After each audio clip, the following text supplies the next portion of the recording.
Graphing linear equations with a scale other than 1. We've done this a little bit.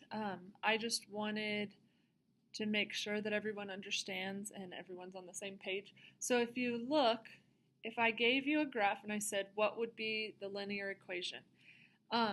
Remember, your equation always has the slope with the x and then plus the y-intercept. So you've probably heard or seen, or I've talked about it being y equals m x plus b. Remember, the slope always goes with m, the slope or the rate of change. And then the b is the y-intercept or starting value when x equals 0. When 0 time has passed, when you've gone, I don't know, whatever your independent is, it's 0 of it. So if you look at this equation, or this line, in order to find your y-intercept, you're going to look at where it crosses the y-axis. Well, this is the y-axis, and it crosses at 5,000. So we know our equation is going to be something plus 5,000. And it's a plus 5,000 because it's a positive. If it was down here, it would be a negative 5,000, but since it's positive, it's a plus 5,000. Okay, now, the equation to find slope, if you're not very good at just counting down and over, remember, it's not down 1, 2, 3. You actually have to go 5,000 minus 3,500. If you notice, you want to look along this line at where it crosses in those grids. So notice I don't have any points, but you know it crosses right there. It also crosses right there, and it was supposed to cross right there, but I didn't do a very good line. But of course, whenever they actually graph it for you, it will be a better line. So the formula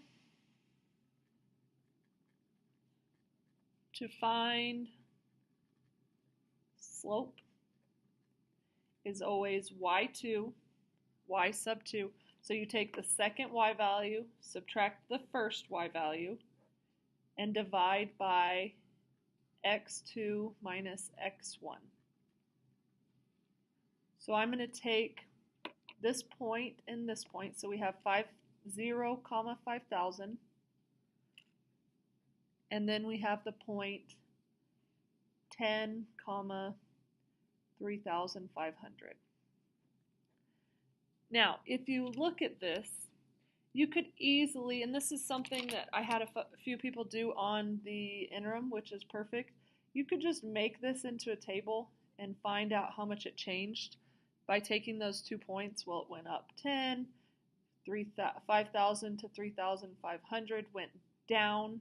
5,000 to 4,000 would have been 1,000, and then 4,000 to 350 would have been another 500.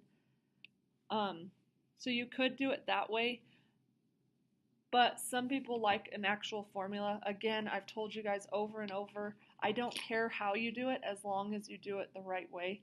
So y2 means take your second y value, or the y value of the second point, and subtract the first y value.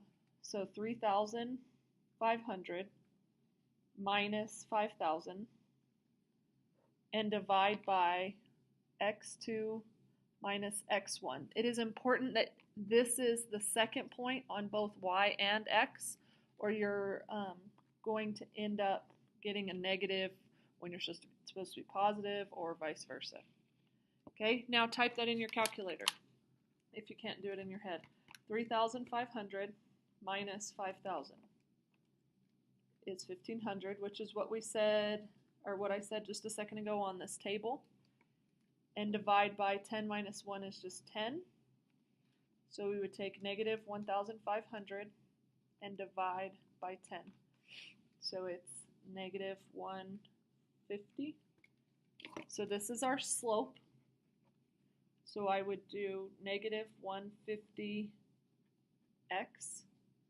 So y equals negative 150x. So that is our equation. So notice the 5,000 tells you where it starts, and the 1,500 is the slope.